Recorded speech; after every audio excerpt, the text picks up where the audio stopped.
ఇదిగో అక్కడ కేపాల్ గారు కాసుకుని కూకున్నారు. నమస్కారం సార్, ఇంక మొదలెట్టండి. 5,000 కోట్లు రాష్ట్ర మెడికల్ కాలేజీ హాస్పిటల్ కి పెట్టడానికి డబ్బులు లేవాట. మరి ఎందుకే సార్ అమ్మేస్తాం అంటున్నారు? ఈ దరిద్ర మొక్కలకి 5,000 కోట్లు పుట్టట్లేదా? ఏంటి సార్ అది దరిద్రం మొక్కలా మాట్లాడుతున్నారు సార్ మీరు? హెలికాప్టర్లు కొనడానికి, ఏరోప్లేన్లు కొనడానికి, సరదా టూర్లు వేయడానికి. అసలు హెలికాప్టర్లకు మెడికల్ కాలేజీలకు ఏంటి సార్ సంబంధం? ఈ దరిద్రులు నా హెలికాప్టర్లే కదా వాడుకునేవారు 30 సంవత్సరాల క్రిందట. అవునా?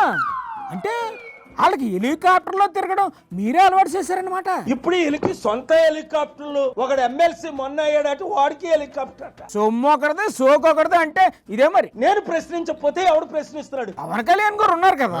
పవన్ కళ్యాణ్ రోజు పిచ్చోళ్ళ ప్రశ్నించేవాడు. అవును సార్, పూనకం వచ్చినట్టు ఊగిపోయి వాళ్ళు 30,000 అమ్మాయిలు పారిపోయారు, దొరికిపోయారు, వాళ్ళు తీసుకొచ్చే ఏడి ఆ ఇష్యూ ఇప్పుడు ఆయన ఏం మాట్లాడలేదు సార్. సుగాలి సుగాలి సుగాలి అని ఊడిపోయాడు. ఏది సుగాలి, ఏది న్యాయం? అది అటకెక్కించేశారుగా. పాదయాత్ర చేస్తా, రథయాత్ర చేస్తా, బస్సు యాత్ర చేస్తా, ఏ యాత్ర అయినా చేస్తా.